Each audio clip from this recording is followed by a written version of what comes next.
تو ظاہر ہے کہ سیکنڈ ہینڈ کہلاتا ہے.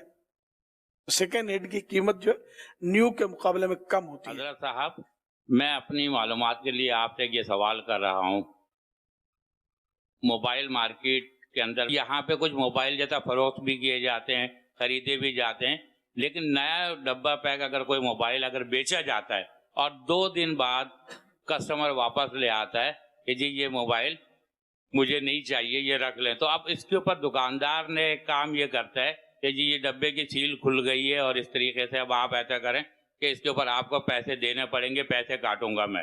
وہ 500 1000 روپے کچھ بھی کاٹتا ہے، جبکہ سیٹ سلامت ہے، اس پہ کوئی گڑبڑ نہیں ہوئی ہے.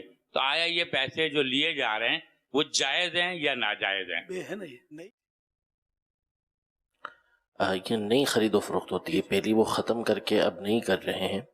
یہ ٹھیک ہے اس طرح کرنا، مرضی کے مطابق ہی ہوتی ہے، دکاندار پہ لازم نہیں ہوتا کہ وہ واپس لے. اصل میں وہ ڈبہ جب کھل جاتا ہے تو اس کی قیمت ویسے ہی کم ہو جاتی ہے. اب وہ پھر ایک الگ معاملے ہیں کہ وہ کیا کرتے ہیں آگے چل کے، لیکن اتنا ہے کہ ڈبہ جب کھل گیا، ڈبہ کھلنے کے بعد اس کی قیمت ویسے ہی کم ہو جاتی ہے. کھلے ہوئے ڈبے کو لینے بھی جائیں گے دکاندار سے، اگر اس کے بعد ڈبہ نہیں ہے یا کھلا ہوا ہے تو وہ موبائل کی قیمت آلریڈی کم ہی ملے گی. تو یہ چونکہ ایک نیا سودا ہوتا ہے، پہلے سودے سے اس کا تعلق نہیں ہوتا، اس طرح اس کا واپس لینا کم قیمت پر جائز ہوتا ہے. اس کو یہ نہ کہا جائے کہ میں تمہارے پیسے کاٹوں گا، بلکہ یہ کیا جائے کہ وہ تو کاروبار ہو چکا، اب یہ نئے سرے سے آپ کو بیچنے کے لیے آیا. اب وہ 2 دن کے بعد آیا یا 10 دن کے بعد آیا، اب یہ نیا بھائی میں اتنے میں لوں گا، اور جو آپس میں طے ہو جائے.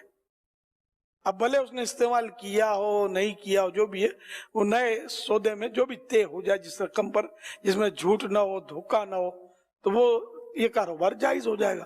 پھر اب بیچنے والے کو بھی چاہیے کہ اس کو برانڈ نیو کے کرنا بیچے، کہ بھئی یہ یعنی کہ ہم نے دوبارہ مطلب یہ گیا تھا اور یہ دوبارہ خرید کر یہ آپ کو دے رہے ہیں، ورنہ وہ پھر دھوکہ ہو جائے گا. آپ کو پتا چلے گا نا کہ کہیں گیا تھا اور پھر یہ آیا ہے، تو ظاہر ہے کہ سیکنڈ ہینڈ کہلاتا ہے. سیکنڈ ہینڈ کی قیمت جو نیو کے مقابلے میں کم ہوتی ہے.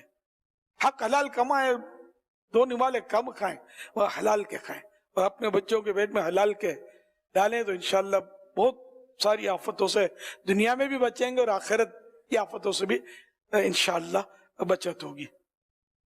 صلو علی الحبیب صلی اللہ علیہ صلی محمد. اللہ علی سوال محمد.